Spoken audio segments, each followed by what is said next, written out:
Brandon Gibbs of 90 Day Fiancé, even if things aren't working, family is worth the effort in the world of reality television, where drama often steals the spotlight and relationships seem as fleeting as fame. There are a few rare moments of quiet truth that linger long after the cameras stop rolling. For 90 Day Fiancé star Brandon Gibbs, that truth is simple but powerful. Even if things aren't working, family is worth the effort. It's a sentiment he's had to live, not just speak. And if you followed Brandon's journey from the quiet farm life in Dinwiddie, Virginia, to the whirlwind of international love with his wife Julia Trubkina, you'll know that effort hasn't come easy, but it has come with heart. The farm boy meets the fighter. Brandon wasn't the typical reality TV star. He wasn't chasing the glitz of LA or the social media influencer lifestyle. He was a farm boy, polite, shy, respectful. Viewers first met him on season 8 of 90 Day Fiancé, introduced as the only son of Ron and Betty Gibbs, a pair of lively, overprotective parents with strong opinions and an iron grip on the family farm and on Brandon's life.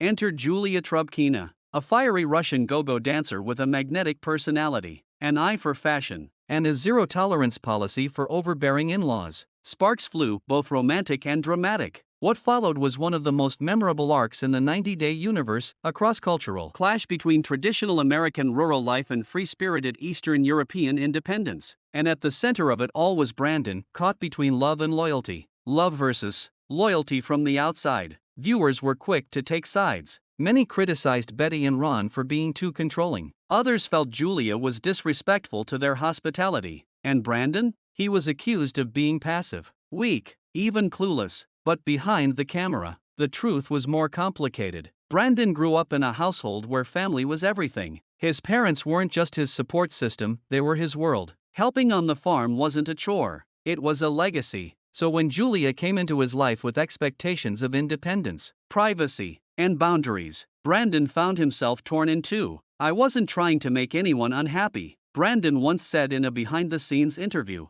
"I just didn't want to lose anyone." For him, it wasn't a question of choosing sides, it was about trying to keep the sides together. But as anyone who's been in the middle of two people they love knows, that's easier said than done. Cracks in the foundation. The early months of marriage were rocky. Living on the farm meant Julia had to abide by Betty's rules, chores, curfews, shared space. It was suffocating for someone who had dreamed of a more romantic version of America. The couple's arguments often centered on the same themes: privacy, freedom, and respect. At one point, the tension reached a breaking point. Julia threatened to leave, not just the farm, but the marriage. It was a wake-up call for Brandon. "I realized I was trying so hard to keep peace that I wasn't creating any," he admitted. That moment changed things. Brandon and Julia moved out of the farm and into their own apartment. It was a bold step, one that many saw as him finally growing up or standing up to his parents. But the truth was more nuanced. Brandon wasn't rejecting his parents, he was choosing his wife. And yet, even after the move,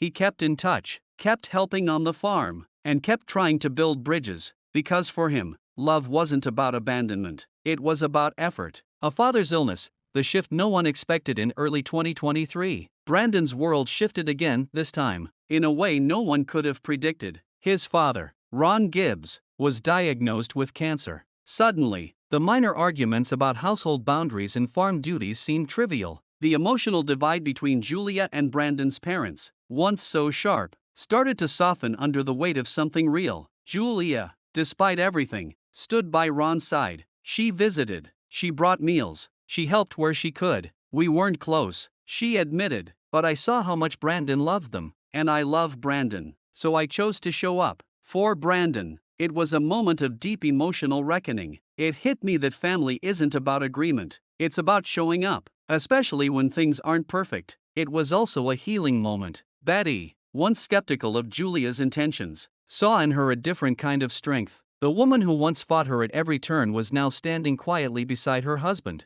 offering help with no strings attached. It didn't fix everything, but it cracked open the door for understanding. From conflict to commitment, Brandon and Julia's relationship, like many, has had its ups and downs. They've appeared on multiple 90 Day spin-offs, from Happily Ever After to Pillow Talk, sharing updates and reactions with fans. But through it all, through drama, distance, disagreement, Brandon has held firm to one belief: even if things aren't working, family is worth the effort. That effort doesn't always mean reconciliation. Sometimes, it just means presence. It means calling even when you're angry. visiting even when it's awkward, forgiving even when it's hard. Brandon has become a quiet symbol of that kind of emotional labor. Not the flashy, social media kind, but the real, everyday effort that keeps relationships alive. The reality of reality. It's easy to forget that reality stars are real people. They become characters, memes, jokes, archetypes. Brandon was often labeled the mama's boy or the pushover, but in truth, he was just a guy in love, trying to do the right thing with the tools he had. He's learned, he's stumbled, he's grown, and now, with years of marriage behind him,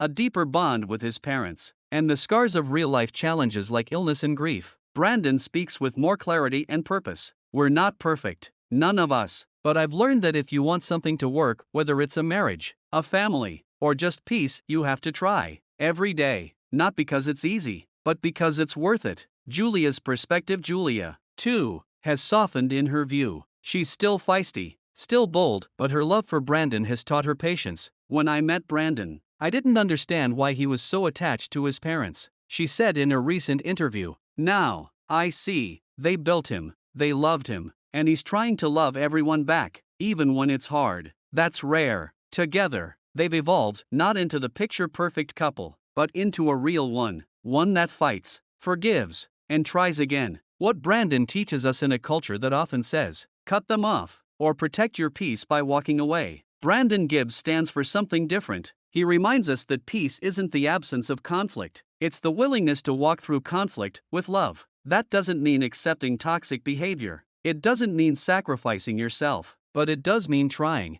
especially when it's hard. Trying to understand, trying to forgive, trying to bridge the gap between who people are and who you need them to be. Brandon tried, and in doing so, he didn't just save his marriage, he helped heal his family. The final word. Brandon's story isn't dramatic in the way some 90-day fiancé arcs are. It doesn't involve wild betrayals or explosive scandals. It's quiet, steady, honest, and that's what makes it powerful. Because in a world where it's easy to walk away, Brandon stayed. He didn't stay silent. He didn't stay stuck. He stayed engaged. And in doing so, he proved something most of us forget. Even if things aren't working, family is worth the effort.